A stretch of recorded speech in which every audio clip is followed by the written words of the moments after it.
In today's video, the 5 things I wish I knew when I started working out.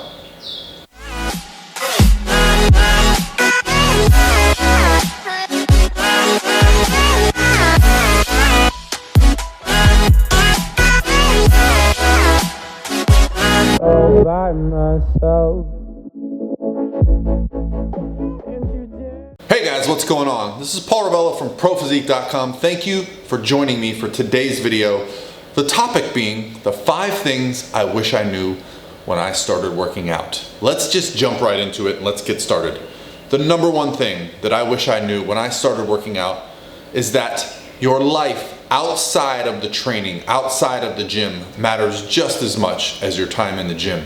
You see, we spend half hour, 45 minutes, an hour, 2 hours, whatever it is in the gym, pumping the iron, lifting the weights, doing all the things to grow the muscles. But early on in my journey, I paid no attention to what I was doing outside of those times in the gym to improve the process. Meaning, I would often go to the gym and then go straight to play basketball and not eat. Or I would spend, half of my day running around, not eating, not paying attention to what I was getting nutritionally. Was I getting enough protein? Was I getting enough carbs, fats? None of that.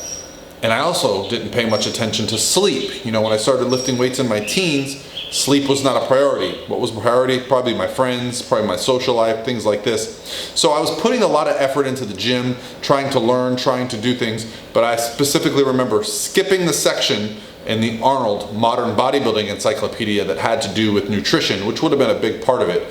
So I think early on, I probably had some decent progress when I first started just because I was kind of new to the resistance training aspect. But had I paid a little bit more attention to kind of my recovery, my nutrition pre and post workout, just the overall well-being, I would have seen a lot more progress. The second thing I would like to tell myself when I started lifting, or wish I would have known, is I always had this vision of Arnold Schwarzenegger incline bench pressing on Venice Beach. And I was always amazed by Arnold's giant pecs. They kind of just hung off his rib cage.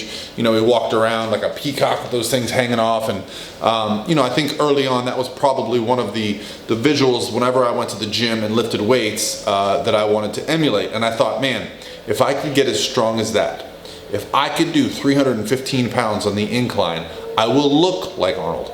So my number 2 thing that I would say is, just because you're as strong as somebody does not mean you will look like them. There are so many other factors that come into play over how we look. Muscle insertions, genetics, predisposition.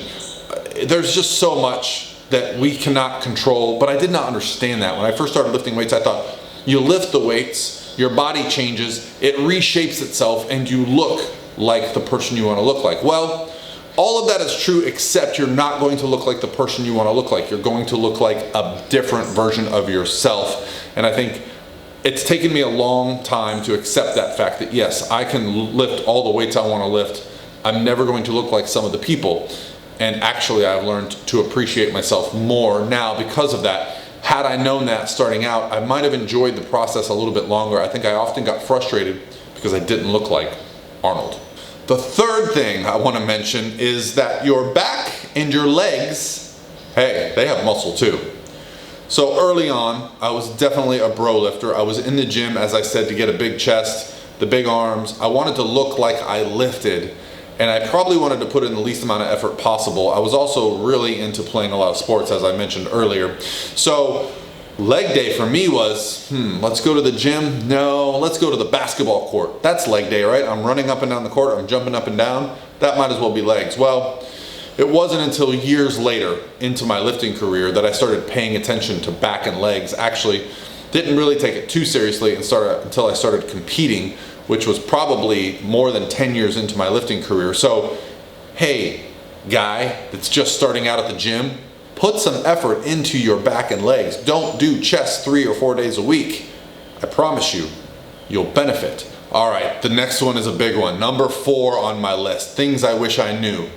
There is no such thing as a magic program. There is the program that gets you jacked. There is no such thing as the magic rep range, okay? I think early on, I would look for the magazine each month to get the strength program. Oh, let's do the Jay Cutler chest. Let's do the Ronnie Coleman calf. and leg workout. I would always look for the program that someone else was doing to get the results that they had. And again, not realizing that there was a genetic predisposition, that we're all so unique that it doesn't matter if you do the same program as someone else, you're not gonna get the same result. Even if you get as strong or stronger than them, you still might not look like them. So much of it comes down to where your muscles insert and how you recover. So I would say for training, don't be afraid to try new things. I think I would get stuck in my ways. I would do the same routine over and over and over. Constantly be experimenting, but constantly be progressing to be doing more total training volume. I didn't even know what the word training volume meant when I started. I just knew that I was going to do 73 sets for arms, and that was gonna be my arm day, and that's how I was gonna get my 21-inch pythons. Brother! But the big takeaway for me now, as I've learned over the years through experience and education, is that there's no magic program. There's no one right program. In fact, the best program for you is going to adapt over time. It's going to change over time, specific to your goals, your recovery, where you're at with your physique. And so always looking and paying attention to what you could be doing on the horizon is going to be what's best for you, but focusing on what you're doing now is going to get you the best result. Number 5 is probably one that could easily be number 1. Early on in my lifting career, especially with the magazines, you're flipping the pages, you're seeing pictures and you're seeing guys taking supplements. And early on, I didn't really know the difference between genetics, drugs, supplements, diet.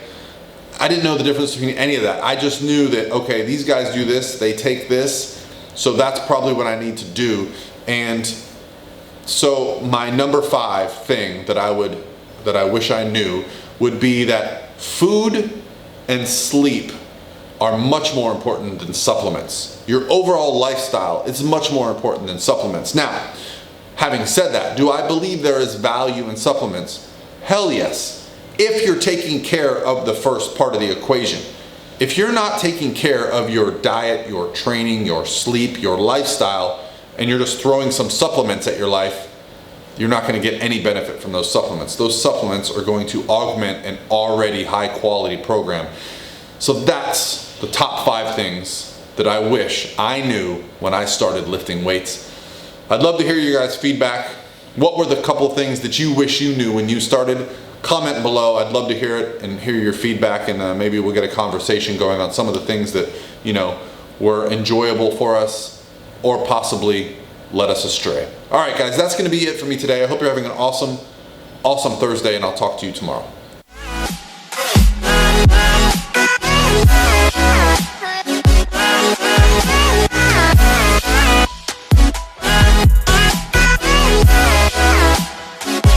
All by myself.